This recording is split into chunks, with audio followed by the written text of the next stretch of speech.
ओम नमो भगवते वासुदेवाय। ओम नमो भगवते वासुदेवाय। ओम नमो भगवते वासुदेवाय। ओम नमो भगवते वासुदेवाय। ओम नमो भगवते वासुदेवाय। ओम ओम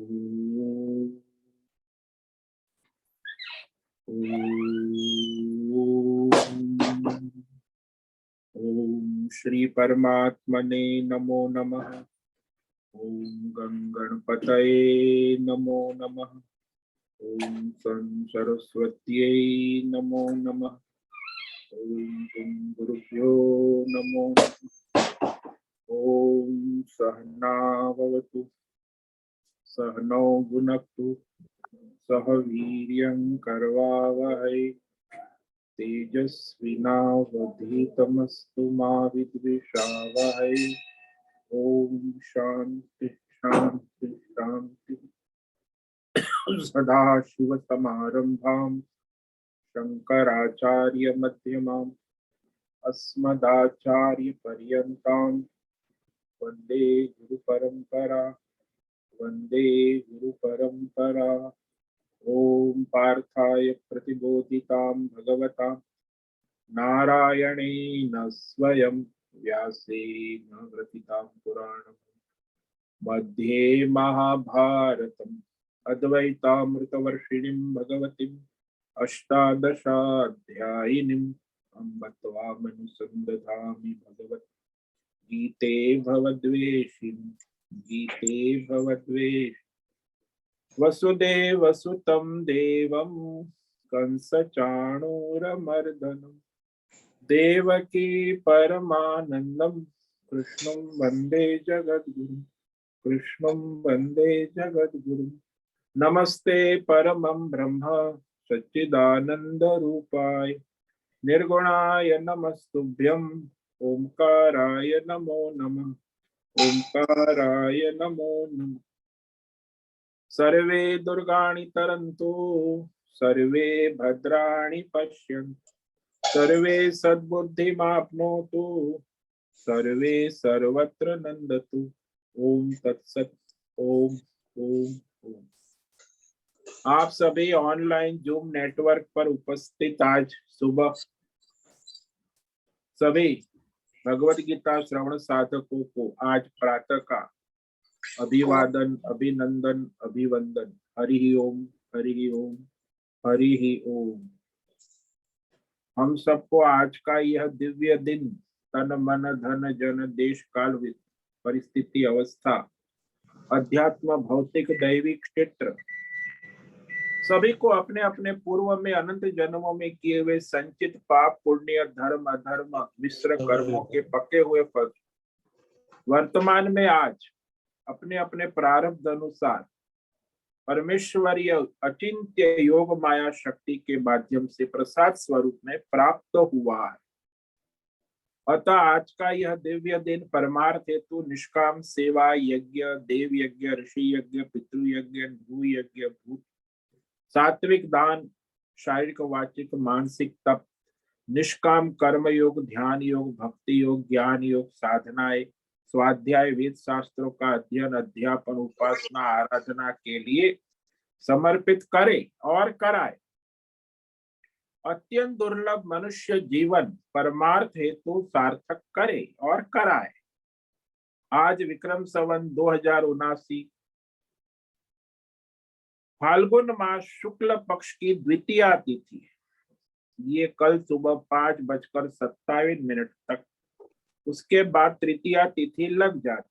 आज है पूर्व भाद्रपद नक्षत्र जो कल सुबह 6:37 तक उसके बाद उत्तर भाद्रपद नक्षत्र लग जाता। आज है बुधवार और यहाँ वसंत ऋतु चल रही है। रात्रि का न्यूनतम तापमान 14 डिग्री और दिन का अधिकतम तापमान 30 डिग्री। वायु की गति अभी 10-15 किलोमीटर प्रति घंटा चल रही है। और ईस्वी सन 2023 22 फरवरी 22 फरवरी 2023 सुबह के 7 बजने वाले हैं। कलयुग का प्रथम चरण 5247वां वर्ष चल रहा है। 7वां वैवस्वत मनवंतर श्वेत वराह कल ब्रह्मा जी का 26वां दिन और 51वां वर्ष अभी चल रहा है। अनंत कोटि ब्रह्मांडीय परमेश्वरी अचिंत्य योग माया में हमारा यह एक ब्रह्मांड, इस ब्रह्मांड में यह पृथ्वी लोक में समुद्र के ऊपर जम्बू द्वीप और जम्बू द्वीप में विश्व का एकमात्र राष्ट्र वैदिक राष्ट्र भारत, उत्तर हिमालय प्रांत उत्तराखंड राज्य में टिहरी जिले में हिमालयन शिवालिक पर्वतमाला के अंतर्गत मणिकूट पर्वत के ऊपर नीलकंठ महादेव के सामने ऋषिकेश नगरी में मुनि की रेती प्रांत में शीशमजाड़ी में अवधूतवाड़ा आश्रम में सी ब्लॉक के 5 नंबर कमरे से पहले मंजिले से गंगा किनारे से हम स्वामी उत्तमानंद सरस्वती भगवद गीता के आचार्य शिष्य स्वामी चिन्मयानंद सरस्वती महाराज चिन्मय मिशन कैवल्याद्वैत वेद व्यास भगवत पाद शंकराचार्य श्रृंगेरी संन्यास परंपरा से शिक्षित दीक्षित सनातन वैदिक भारतीय हिंदू धर्मानुसार संपूर्ण भगवद गीता ज्ञान यज्ञ ऑनलाइन जूम चैतन्यमय जीवन लाइव प्रसारण के अंतर्गत व्याख्यान माला में अध्याय 18 के मोक्ष संन्यास योग के श्लोक नंबर 40 पर संस्कृत एवं हिंदी में व्याख्यान करेंगे। दिव्य पवित्र सरल व्यावहारिक सटीक पूर्ण वर्ण अक्षर पद वाक्य पंक्ति श्लोक अध्यायों की संगति संधि अन्वय शब्दार्थ वाक्यार्थ भावार्थ रहस्यार्थ के यथार्थ तात्पर्य सहित वैदिक शास्त्र वेदव्यास साहित्य शंकर भाष्य एवं परंपरागत अष्ट सन्यासी आचार्यों की टीका टिप्पणी सहित आज का यह दिव्य व्याख्यान करेंगे। कृपया आप सभी श्रद्धा भक्ति ध्यान से परिपूर्ण होकर के यह दिव्य भगवद गीता श्रवण साधना करे और कराए, कुछ ग्रहण करे, धारण करे, अपने जीवन में चरितार्थ करे और उसे में निरंतरता लाए। अपनी अपनी आध्यात्मिक भौतिक दैवी अशांति द्वंद्व मोह विक्षेप धार्मिक अशास्त्रीय भ्रम भ्रांतियों से रहित होकर के शरीर इंद्रिय प्राण मन वचन कर्म से एक रूप एकाग्र होकर के शुद्ध सूक्ष्म सात्विक वेद शास्त्र अनुसार परंपरागत भगवत विवेक बुद्धि करे। पुनः पुनः इस व्याख्यान का श्रवण करे, मनन करे, चिंतन करे, लेखन करे, चर्चा विचारणा करे, प्रचार प्रसार करे, लिंक भेजे, ग्रुप में शेयर करे, अपना और सबका परम कल्याण करे और कराए। ओम तत्सत। ओम ओम ओम। तो कल हमने श्रीमद् भगवद गीता अध्याय 18 के श्लोक नंबर 40 पर व्याख्यान किया था।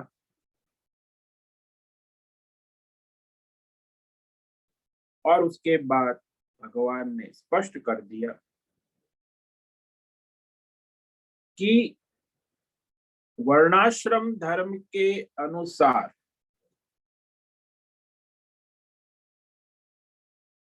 मनुष्य के अपने अपने कर्तव्य धर्म निर्धारित हो चुके। तो यहाँ व्यष्टि समष्टि वर्ण आश्रम धर्म के अनुसार कर्तव्य का विषय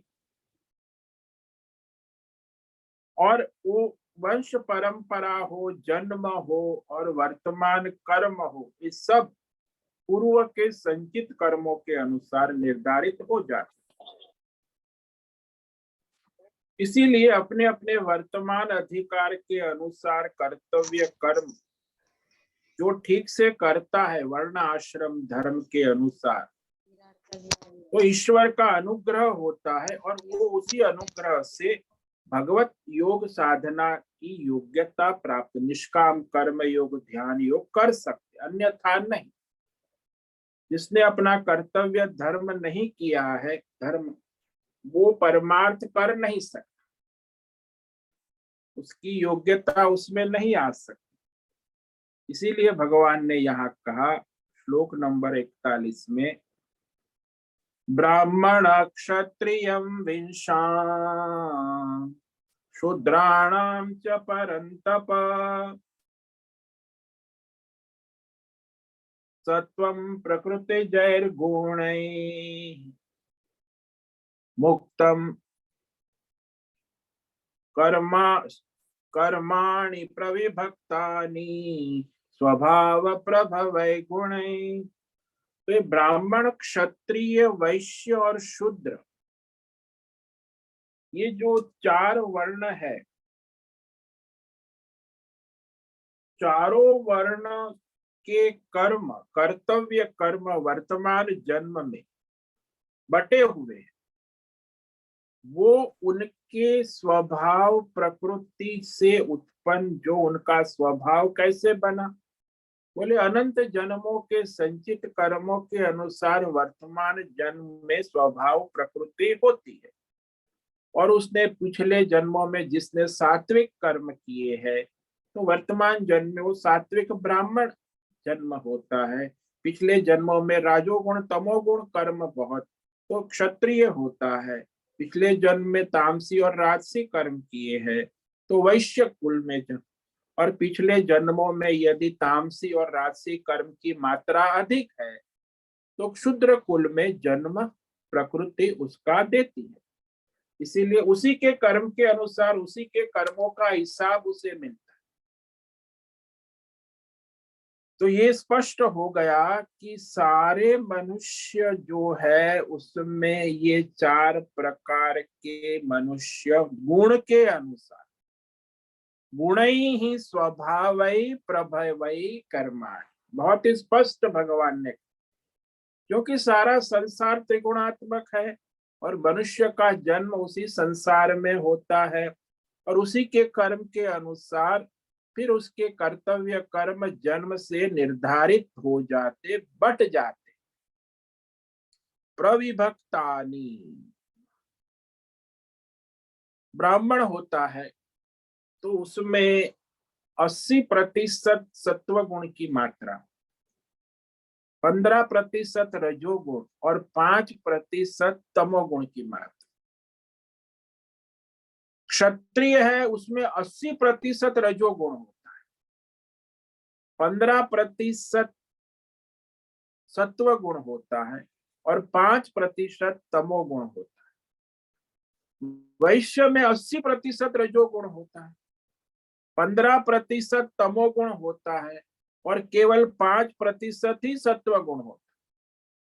क्षुद्र में तो 80% तमोगुण होता है, 15% रजोगुण होता है और केवल 5% सत्व, यानी सत्व गुण का वो प्रयास पुरुषार्थ कर सकता है।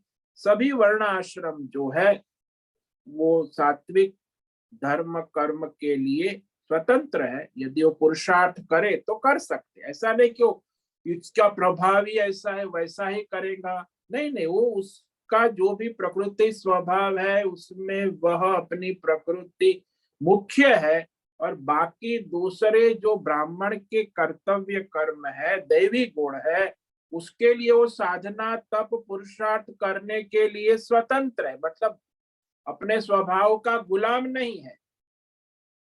प्रकृति स्वभाव तो जन्म से मिली हुई है, लेकिन उसको स्वतंत्रता है कि वह धर्म कर्म योग साधना दैवी गुण का अभ्यास सत्य अहिंसा करुणा दया प्रेम दान धर्म कर सकता है।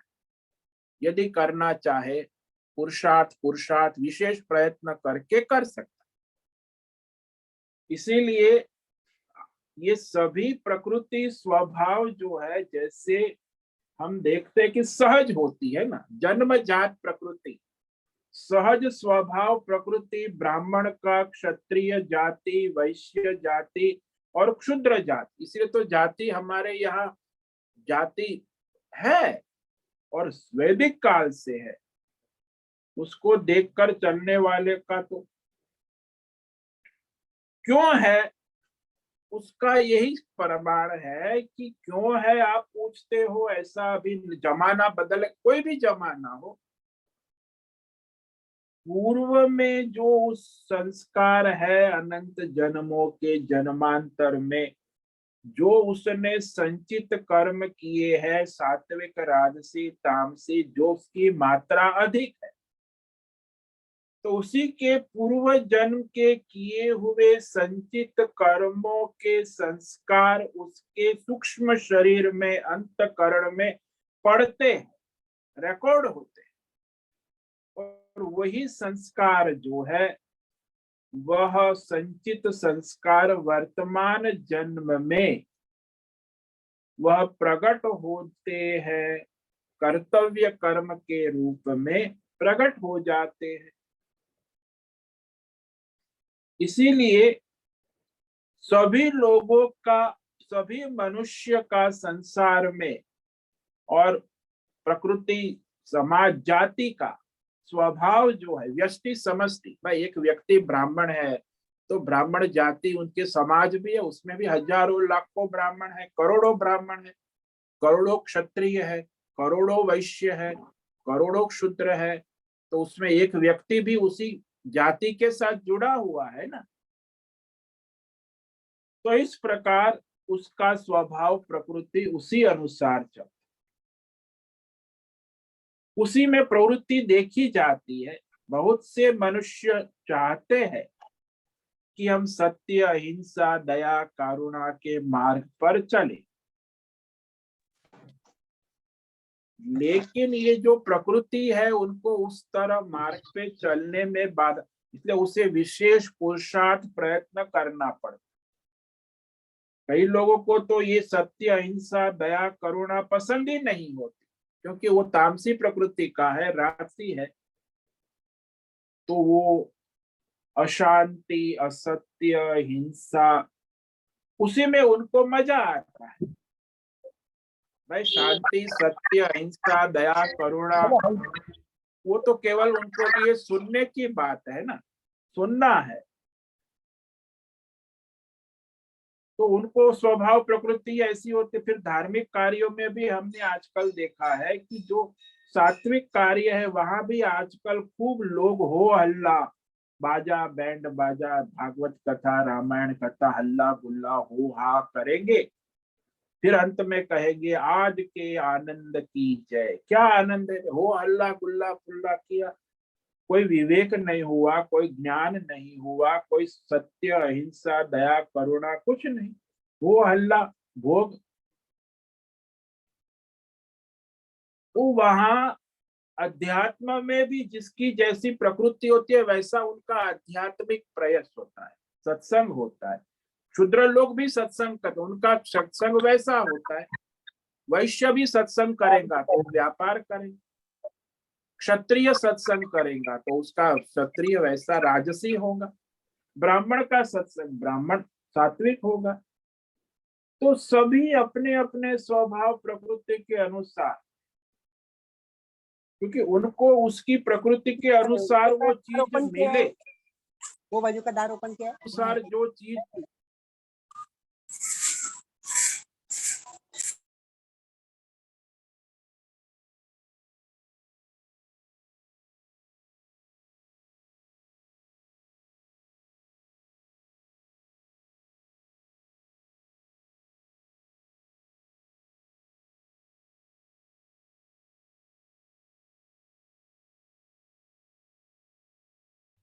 मम्मी जी आवाज नहीं आ रही।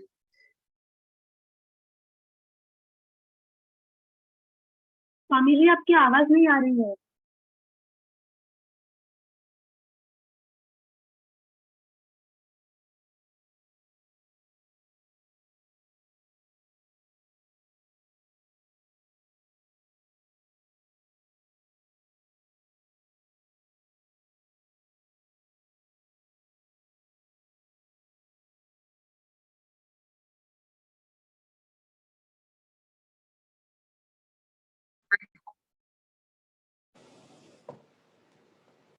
तो सभी अपनी अपनी प्रकृति के अनुसार ही उनको अच्छा लगता है। दूसरा कुछ कर दो मुझे ठीक नहीं, बुरा लगता है। मैं किसी को कहो सत्संग करो, यदि सात्विक प्रकृति है तो अच्छा लगता है, ये रजोगुणी तमोगुणी है तो बोर हो जाता है कि मुझे अच्छा नहीं लगता। तो हो अल्लाह नाच गान है तो वहां अच्छा लगता।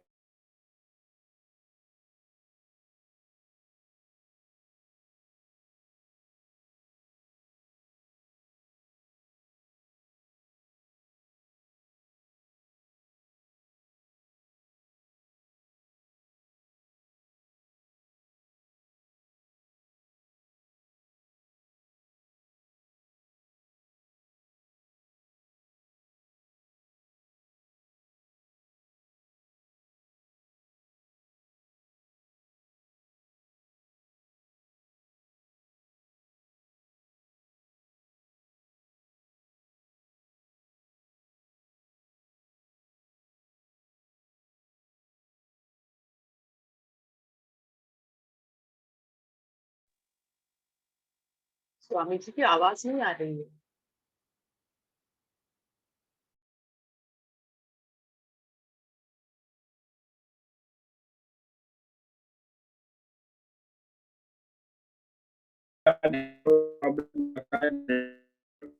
आता है, ठीक है, आपको सुनाई दे रहा है? बस स्वामी जी अभी सुनाई दे रहा है, क्या बीच में कनेक्शन चला गया था। आ रहा है, सुनाई दे रहा है? हाँ अभी सुनाई दे रहा है। जी स्वामी जी अब ठीक है। हाँ जी। तो वो जो जन्मांतर में किए हुए कर्म है, प्रकृति है, वो उसको वो अच्छा लगता है, वो संचित संस्कार बन गए हैं। उससे विपरीत जाना उसके लिए कठिन होता। जो वर्तमान जन्म में वही प्रकट होते रहते हैं ना, और उसे अपनी वृत्ति और प्रवृत्ति सात्विक राजसी तामसी प्रकृति उस तरह आकर्षित करते, उस प्रकार के कर्म करने में उसे आकर्षण होता है, क्योंकि वह उसका स्वभाव प्रकृति बन गई है और उसी के अनुसार वो प्रवृत्ति करते हैं सभी मनुष्य। तो उसकी प्रवृत्ति वर्तमान कर्म के अनुसार ही उसके गुण और स्वभाव का पता लग जाता है कि ये सात्विक प्रकृति का है, ये राजसी प्रकृति है, ये तामसी प्रकृति। तो ब्राह्मण वृत्ति जो है सात्विक वृत्ति वाला ब्राह्मण होता है, राजसी वृत्ति वाला क्षत्रिय होता है, राजसी और तामसी वृत्ति वाला वैश्य होता है, और तामसी प्राधान्य रजोगुण वृत्ति वाला क्षुद्र होता है। बहुत ही स्पष्ट भगवान ने कहा स्वभाव प्रभवै गुणै, प्रकृति के 3 गुणों से उत्पन्न स्वभाव सब मनुष्य के अपने अपने पूर्व में संचित कर्मों के अनुसार वर्तमान जन्म में प्रकट होते हैं। ये समझ लेना चाहिए अच्छी तरह। उसमें आप कुछ अचानक एक दिन में रात में उसमें साधना तप से परिवर्तन हो सकता है, लेकिन एक दिन एक महीने एक साल में कोई तमोगुणी सत्वगुणी नहीं हो सकता। 3 गुणों का प्रादुर्भाव उस मनुष्य की स्वभाव प्रकृति से होता जाता है, अर्थात 3 गुण के बिना कारण के प्रकट नहीं होता। उसके कर्म वर्तमान में जो देखे जा रहे हैं उसका कारण, कार्य के पीछे कारण होता है। कोई भी कार्य, तामसी कार्य, राजसी कार्य, सात्विक कार्य, पारमार्थिक कार्य, उसके कारण के बिना हो नहीं सकता। बिना कारण के कोई कार्य प्रकट हो ही नहीं सकता। इसीलिए ये जो त्रिगुणी संसार है, प्रकृति है, माया है, जो कहो, उसके अंदर कोई भी विषय और कोई भी प्रवृत्ति बिना कारण के नहीं होती है, किसी न किसी कारण से ही होती है। प्रयोजन है हर वस्तु का, व्यक्ति का, वहां होना अपने आप में कारण है। तो भगवान ने यह भी बता दिया कि तीन गुणों की उत्पत्ति, और वो गुणों की उत्पत्ति उसके अंदर जो सात्विक राशि तामसी वर्तमान जन्म में हो रही है, उसमें उसके पूर्व जन्मों के संचित कर्म से ही है। और ये भी भगवान ने बता दिया कि मेरी प्रकृति माया तीन गुण वाली ही है। सृष्टि सारी, इसमें पूर्ण कोई सत्व गुण नहीं ला सकता, पूर्ण रजोगुण नहीं हो सकता, पूर्ण तीनों उसमें है। प्रकृति का ही धर्म है। समष्टि, सृष्टि, माया कहो, प्रकृति कहो। इसीलिए तीन गुण के अनुसार, समष्टि के अनुसार व्यष्टि मनुष्य जो है उसमें चार वर्ण निर्धारित हो चुके हैं, ब्राह्मण, क्षत्रिय, वैश्य और शूद्र। एक वर्ण नहीं, केवल मानव सृष्टि ऐसा नहीं है। मानव सृष्टि में चार वर्ण गुण के अनुसार निर्धारित हो चुके हैं। क्यों? क्योंकि प्रकृति ही त्रिगुणात्मक है। बोले नहीं, एक मानव, आजकल तो भाई एक मानव समाज की बड़ी चर्चा होती है। कम्युनिस्ट वाले सब समान है, कम्युनिस्ट पॉलिटिक्स चलती है दुनिया में। फिर ये बौद्ध वाले सब एक समान है, जैन वाले सब एक समान है, ईसाई वाले सब मानव एक समान है, और इस्लाम वाले, हमारे सनातन धर्म में जाति प्रथा तो उसका वो निंदा करते, ये लोग पिछड़े हुए लोग हैं, ये तो अधर्म है, जाति परंपरा ही व्यर्थ है। तो उसका उन्होंने विरोध भी किया और हमारे देश में आक्रमण करके हमारी वैदिक जाति परंपरा को बड़ा हानि भी पहुंचाई। तो एक ही मानव जाति क्यों नहीं मानी जाती? तो इसका भगवान ने इस श्लोक में सटीक जवाब दे दिया कि सृष्टि ही त्रिगुणात्मक है, तो उसमें चार वर्ण मानव जाति में रहेंगे। नहीं बोले कि नहीं, हम तो केवल एक मानव जाति को मानते हैं, हम ईसाई है, इस्लाम है, जैन है, बौद्ध है, कम्युनिस्ट गवर्नमेंट है, सब समान है। अरे आप मानो ना मानो, सब में एक प्रकृति स्वभाव हो ही नहीं सकता। वो जो सात्विक प्रकृति वाला है वो ज्ञान चिंतन करेगा, राशि प्रकृति वाला है वो प्रशासन करेगा, तामसिक प्रकृति और राशि प्रकृति मिक्स है वो व्यापार धंधा करेगा, और जो तमोगुणी प्रधान है वो परिचर्यात्मक सेवा कर्म करेगा। तो यह स्वभाव तो जन्म से होगा ही। और संसार में ये देखा गया कि चार प्रकार के मनुष्य सभी देशों में सर्वत्र है। तो ये तीन प्रकृति के अनुसार ही होता है। अभी तक विश्व में कोई जाति, व्यष्टि, समष्टि ऐसी नहीं मिली कि जिसके अंदर ये तीन गुण के भेद न देखे गए। कोई भी वर्ल्ड में, आदिवासी ले लो, उसमें भी तीन प्रकार के गुण होंगे, क्योंकि भिन्न भिन्न प्रकृति के गुण सर्वत्र सारी सृष्टि में देखे जाते। इसीलिए मनुष्य में चार वर्ण की सृष्टि है, और वह कैसे है?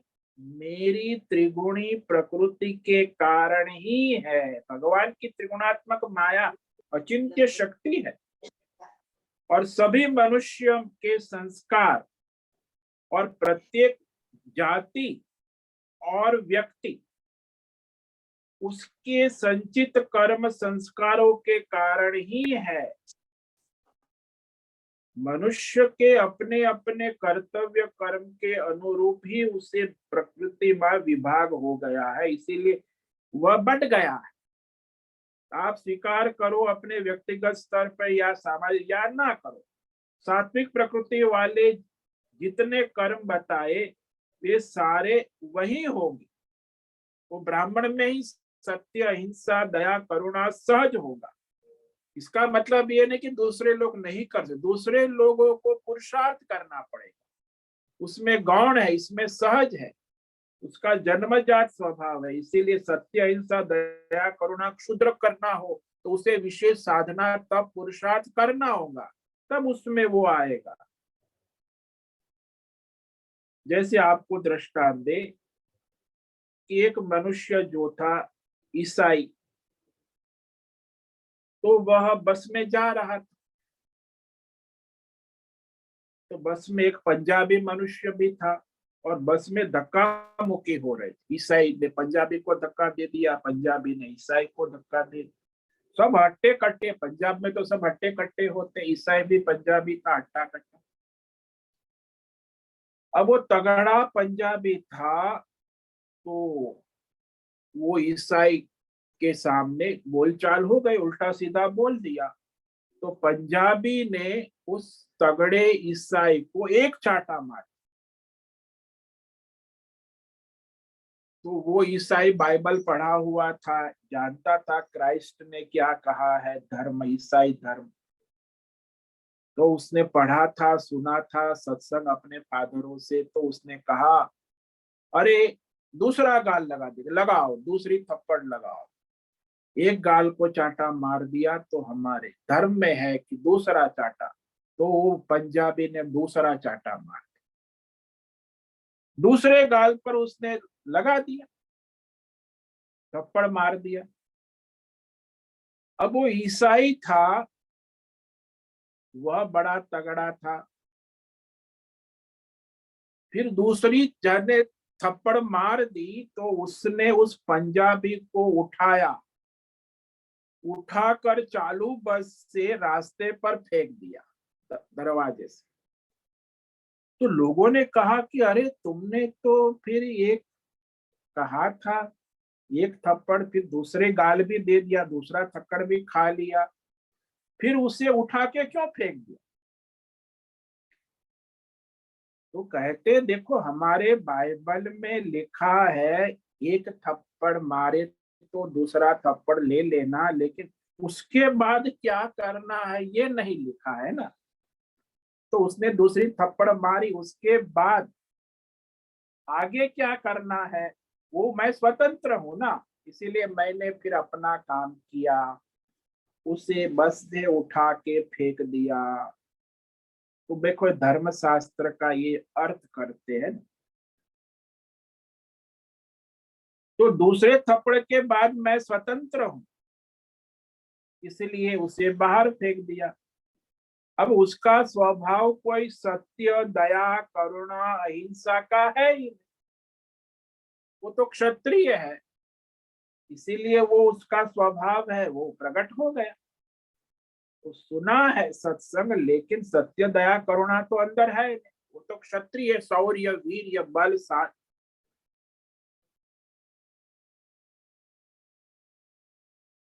तो ये जो सारे सनातन धर्म की ये विशेष बात को आजकल ये सारे दूसरे संप्रदायों के प्रभाव में समझ नहीं सकते। ईसा ने क्या कहा, ईसाई ने, इस्लाम ने क्या किया, बौद्ध साम्यवादी, कम्युनिस्ट पार्टियां, पॉलिटिकल पार्टियां, ये सब अपना अपना करती। तो ईसा ने यह नहीं कहा कि सत्य, अहिंसा, दया, करुणा जो है ये व्यक्तियों के लिए यह नियम है, तो सबके लिए नहीं है, सभी अनुयायियों के लिए एक ही नियम बना दिया।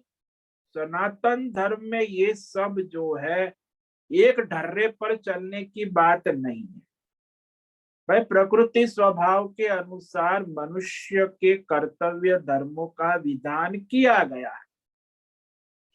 भगवान ने भी कहा ना कि कर्तव्य कर्म का जो बंटवारा है उसकी प्रकृति स्वभाव के अनुसार निश्चित हो चुका है, उसके अनुसार, और वो जन्मांतर में उसने किया हुआ जो उसके संचित संस्कार है उसी के अनुसार वो वर्तमान में कर्म कर सकता है, अच्छी तरह कर सकता है। मनुष्य वर्तमान में कर्तव्य कर्म में फिर बाधा नहीं आएगी। अन्यथा यदि अपना स्वधर्म कर्तव्य छोड़कर अन्यथा चलता है तो उसे अनेक कष्ट और परेशानी का सामना करना पड़ता है। उसी में समस्या है। कोई भी मनुष्य हो, अपनी प्रकृति के अनुसार कार्य करना उसके लिए आसान है, सरल है, सहज है। प्रकृति के विरुद्ध जाना तो कष्टदायी है, परेशानी है। हाँ, उसमें वो ऊपर भी जा सकता है, नीचे भी जा सकता है। साधना तप करना है तो ऊपर जाने के लिए विशेष योग साधना करनी होती।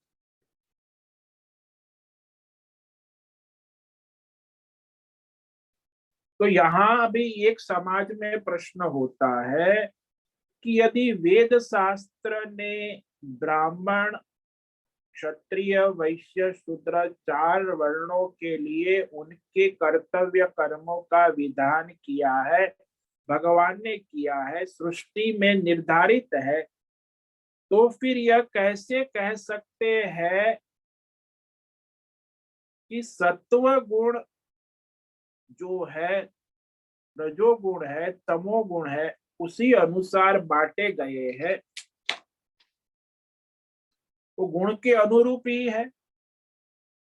सात्विक गुण ब्राह्मण में ही देखा जाता है, क्षत्रिय वैश्य में गौण होता है, तो गौण और मुख्य रूप में होता है। वही जो ब्राह्मण में सत्व गुण मुख्य है तो क्षत्रिय वैश्य और क्षुद्र में कौन रूप में होता तो है। तो वह विवेक करना आवश्यक है कि मनुष्य 3 गुण को दृष्टि में रखकर ही अपने कर्म करता है। यह ठीक है, वेद शास्त्र ने ही ब्राह्मण के लिए जो कर्तव्य कहा वो क्षत्रिय वैश्य शूद्र के लिए नहीं है, क्योंकि उसमें वह योग्यता नहीं है। वो जो कर्म है वो ब्राह्मण के लिए सहज है, ऐसे ही क्षत्रिय के लिए क्षत्रिय के कर्म सहज है, वैश्य के लिए वैश्य के कर्म सहज, शूद्र के लिए शूद्र के कर्म सहज है। दूसरे कर्म उससे प्रयत्न साध्य है, पुरुषार्थ है। इसीलिए वेद शास्त्र ने जो वर्ण विभाग किया है, इसमें जो व्यक्ति जैसी है वो वैसा कर्म करे, 3 गुणों की अपेक्षा से उसे विपरीत जाएगा तो उसे कष्ट और संघर्ष होगा। अब वेद शास्त्र में जो कहा, भगवान ने कहा, स्वभाव प्रकृति सामने रखकर ही मनुष्य को भिन्न भिन्न प्रकार के कर्तव्य कर्म करने को आदेश दिया है, कहा है।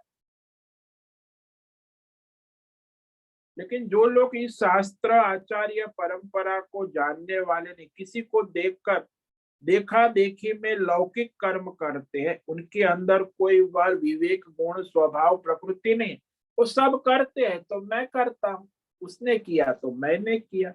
अरे भाई, अपने स्वभाव प्रकृति को देखकर अपने कर्तव्य कर्म करना है ना। नहीं, आजकल तो ऐसा ही चल रहा है। युवाओं को पूछो कि तुम क्या कर रहे हो, बोले नहीं मेरा फ्रेंड जो है पुलिस में जा रहा है तो मैं भी पुलिस। अरे तू ब्राह्मण है, वेद पाठ कर। नहीं नहीं, तो देखा देखी। फिर वो कहेगा कि मेरा एक मित्र है, वो वैश्य बिजनेस करता है, उसके साथ मैं भी धंधा कर। अरे तू क्षत्रिय है, राज है, तो अपना कर्तव्य कर। नहीं नहीं, तो उस लौकिक लोकाचार में आजकल देखा देखी में अपने स्वभाव प्रकृति से विपरीत जाते होते हैं, परेशान, और फिर वो छोड़ देते, फिर और भी नीचे गिर जाते, तो हताश निराश हो जाते। अरे मुझसे ये नहीं हो रहा है। अरे तुम्हारी योग्यता नहीं है, तुम कर रहे हो तो होंगे कहाँ से हो। इसलिए ज्यादातर आजकल दुनिया में लोग अपना स्वधर्म कर्तव्य न कर परधर्म करते, इसीलिए जो तनाव, टेंशन, शारीरिक स्वास्थ्य और मानसिक स्वास्थ्य गवा बैठते हैं।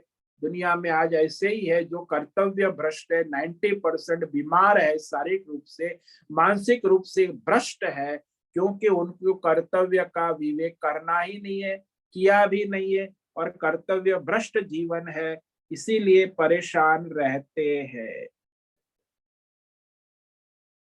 ये भगवान स्पष्ट कर दिया कि तुम्हारा जो स्वभाव है, प्रकृति है, उस अनुसार करो। और दूसरे, यदि आपको दैवी गुण को साधना करनी है तो भी आप स्वतंत्र हो, लेकिन अपनी गुण स्वभाव प्रकृति के अनुसार, अपने कर्तव्य कर्म के अनुसार अपने जीवन निर्वाह को चलाओ।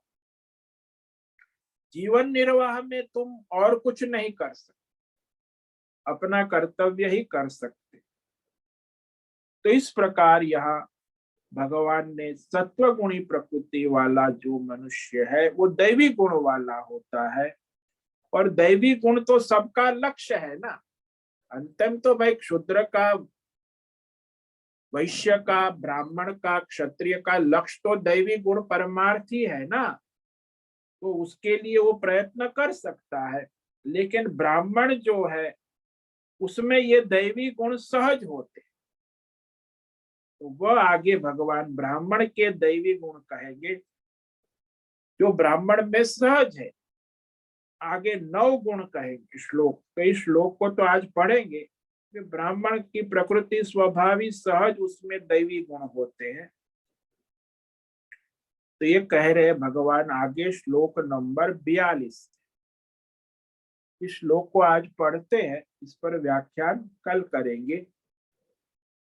जो मोक्षार्थी है, परमार्थी है, ब्राह्मण है, उसमें सहज दैवी गुण अनुसार 9 गुण, 9 लक्षण भगवान, ये ब्राह्मणों में सहज होता है, उनका कर्तव्य है, उसी के अनुसार उसका जीवन उसका चलता है।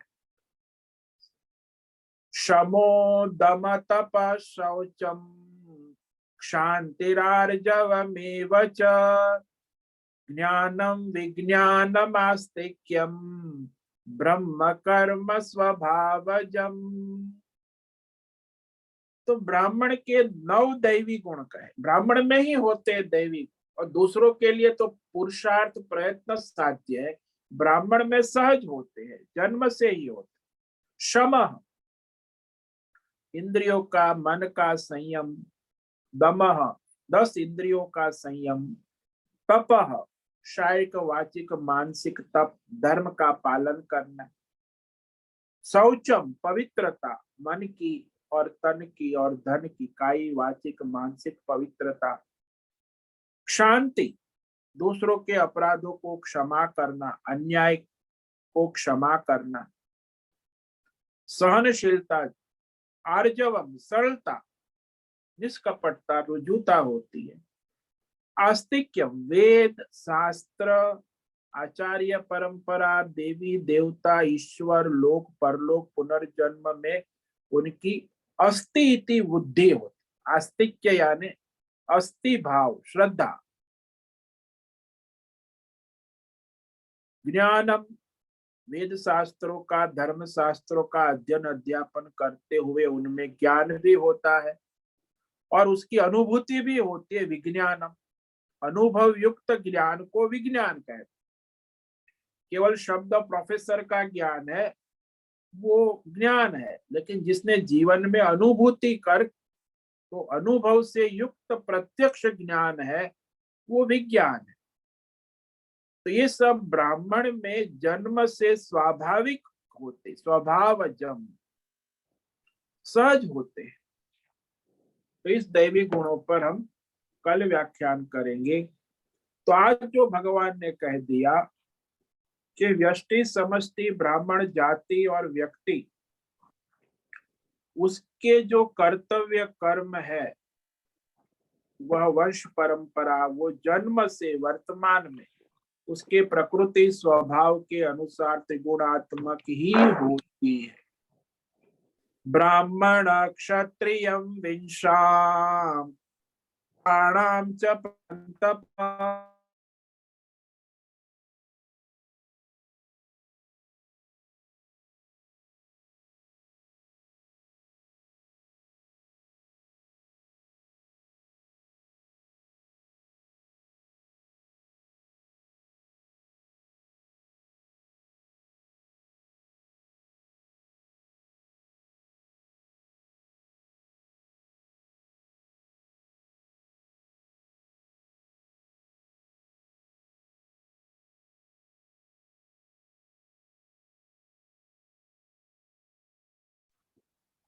हिंदी आवाज नहीं आ रहा आपका, पॉज हो गए।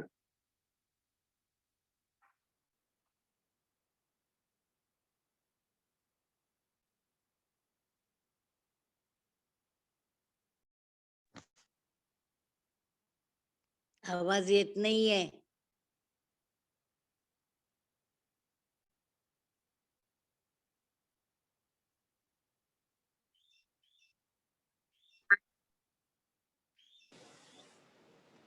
तो उनके जो कर्तव्य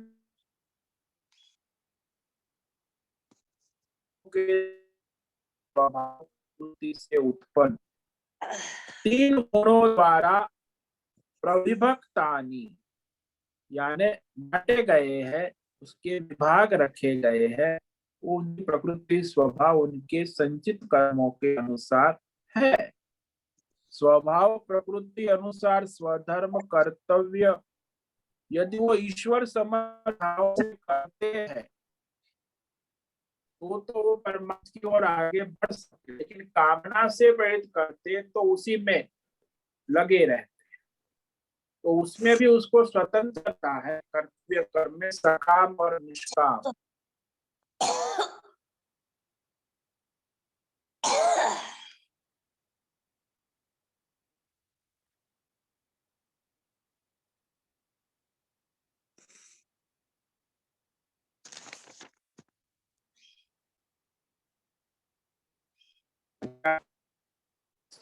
सामान्य के जो दैवी गुण है स्वाभाविक, उसका निरूपण करेंगे।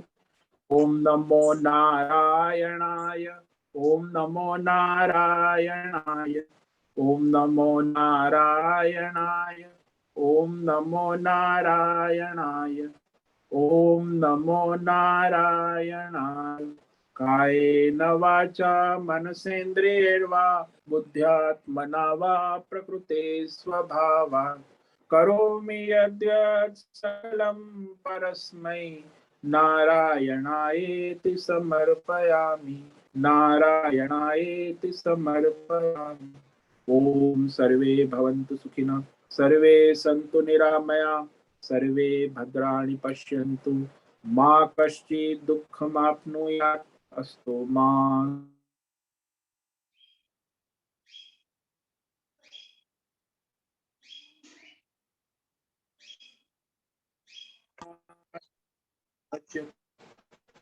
पूर्णस्य पूर्णमादाय पूर्णमेवावशिष्यते। ओम शांति शांति शांति। शंकरं शंकराचार्यं केशवं बादरायणं सूत्र भाष्य कृतौ वंदे भगवन्तौ पुनः पुनः। ईश्वरो गुरुरात्मेति मूर्ति भेद विभागिने व्योमवद् व्याप्त देहाय दक्षिणामूर्तये नमो। ओम गुं गुरुभ्यो नमो नमः। ओम तत्सत् ब्रह्मार्पणमस्तु। ओम ओम ओम।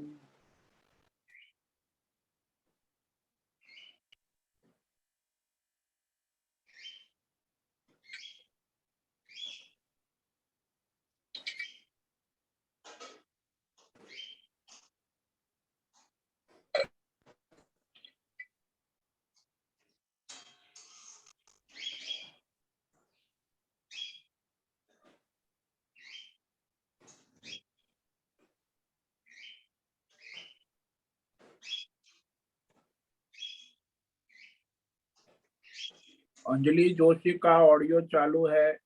अंजलि जोशी, अजय रत्न पारखी,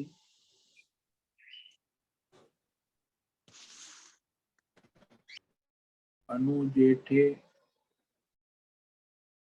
आरती जादव, भद्रेश पड़िया, बीबी शर्मा, देशमुख विजय, दिव्याबेन दवे, हेमा कोटक, इला जोशी, जयंती पांडा, ज्योति धूमल, लीलावती बड़ेकर,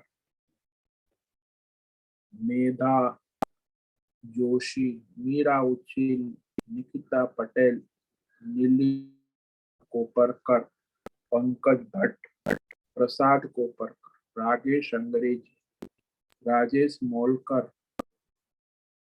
रीमा पटेल, मीनाक्षी काले, संजीवनी श्रीरंग रानडे, सतीश शिंदे, सीमा जोगी, शैलजा कुलकर्णी, सुचिता पाटिल, सुनंदा साम, सुनील ठाकुर, सुनीता, अनंत कुलकर्णी, स्वप्निल, तुषार चौधरी, उषा बीवलकर, उषा मेनन, विशाली कोपरकर, विशाल बेड़ेकर, मीरा सिंगाड़े। तो 42 साधक है। आप में से किसी को कोई प्रश्न है पूछ सकते हैं, अभी 5 मिनट है।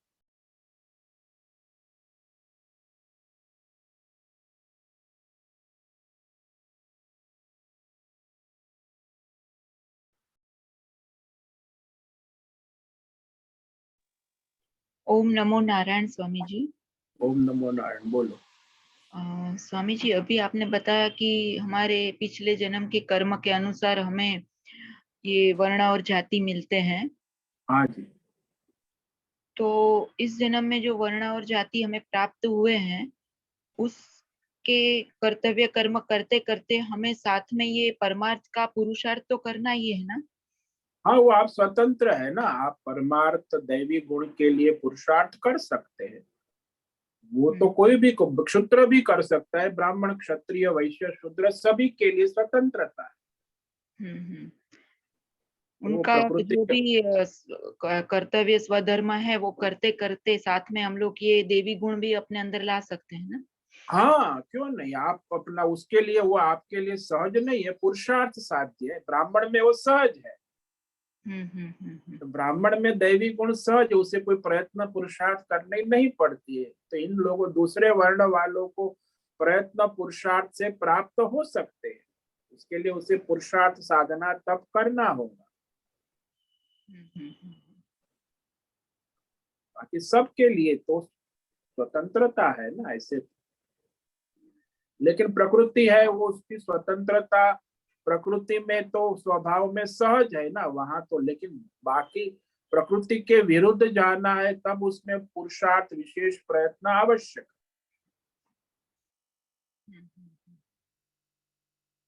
जैसे नदी की धारा में नाव बह रही है तो उसमें कोई पुरुषार्थ नहीं है। आपकी नाव नदी की धारा में आपके प्रारब्ध के अनुसार, आपके संचित कर्मों के अनुसार बह रही है। लेकिन आपको उस नाव को विरुद्ध दिशा में ले जाना है तो फिर वहां आपको चप्पू लगाकर, मशीन मोटर बोट लगाकर विशेष प्रयत्न करना होगा। तब वो जाके आप उस दैवी गुण योग साधना कर सकते हो। नहीं तो जैसा है वैसा जीवन चलता ही रहेगा, प्रकृति के अनुसार वो तो बहता रहेगा। तो ये स्वभाव और जो परमार्थ करने का जो अंदर से मन होता है वो भी अपने प्रारब्ध के अनुसार ही सबको होता है ना? प्रारब्ध और पुरुषार्थ भी कर सकता है। वो सत्संग सुनेगा, कभी उसका कहीं कुछ सुन लिया तो उसे पुरुषार्थ करने की इच्छा होगी, कोई घटना बन गई तो उसमें प्रारब्ध तो होता ही है। लेकिन उसकी परिस्थितियां भी कई बार पुरुषार्थ भी उसे प्रेरित करता है।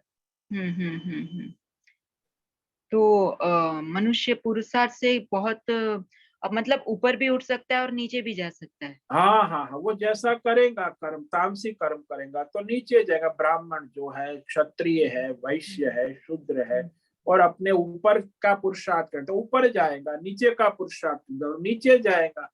वो तो जो जैसा है। जैसे ब्राह्मण यहाँ है तो मुझे उसकी पत्नी कहते को पी के पड़ा रहता है। घर में 2 बेटी है, एक बेटा है, उसकी पत्नी है, उसकी माँ है, अब वो परेशान है। तो फिर मैंने कहा कि ब्राह्मण है, अब वो क्षुद्र हो गया है, अब उसका क्या इलाज है। वो उसने ब्राह्मण कर्म, अपनी दैवी गुण तो उसमें है, लेकिन उसने पुरुषार्थ ये शराब पीने का कर रहा है तो फिर दुर्गति है ना उसकी और परिवार की। सबको परेशानी है, उसको भी है और परिवार को भी है। तो ऐसा है, नीचे भी गिर सकता है, ऊपर भी जा सकता है। वो जैसा पुरुषार्थ करेगा वर्तमान में, उस अनुसार उसकी सदगति और दुर्गति अपने अपने कर्मों के अनुसार होती रहती।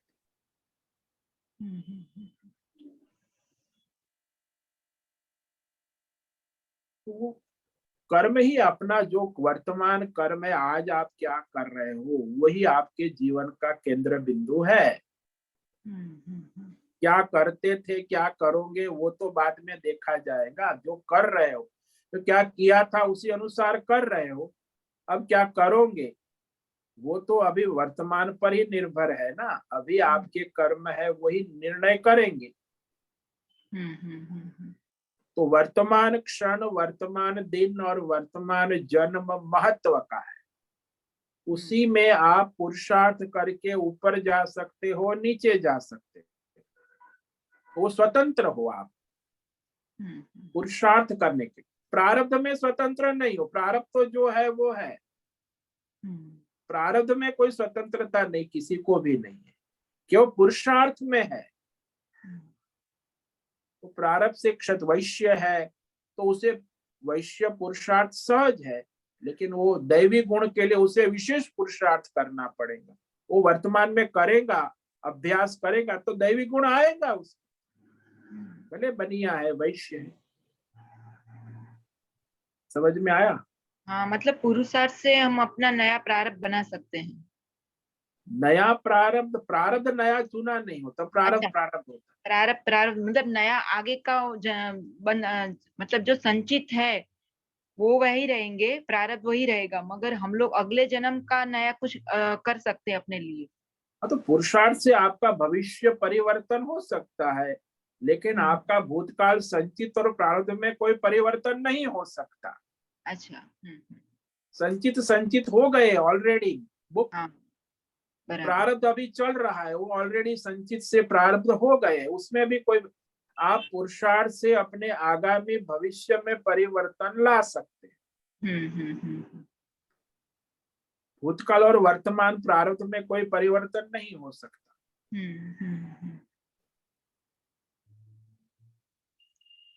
हाँ स्वामी जी, समझ में आ गया। ओम नमो नारायण।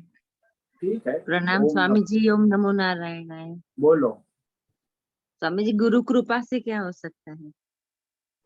गुरु का अनुग्रह होता है। यदि आप कुछ पुरुषार्थ करो तो बस अनुग्रह होता है, मार्गदर्शन मिलते हैं। बाकी चलना तो आपको है, योग्य मार्गदर्शन, दिशा मिलती है, वही तो गुरु कृपा है।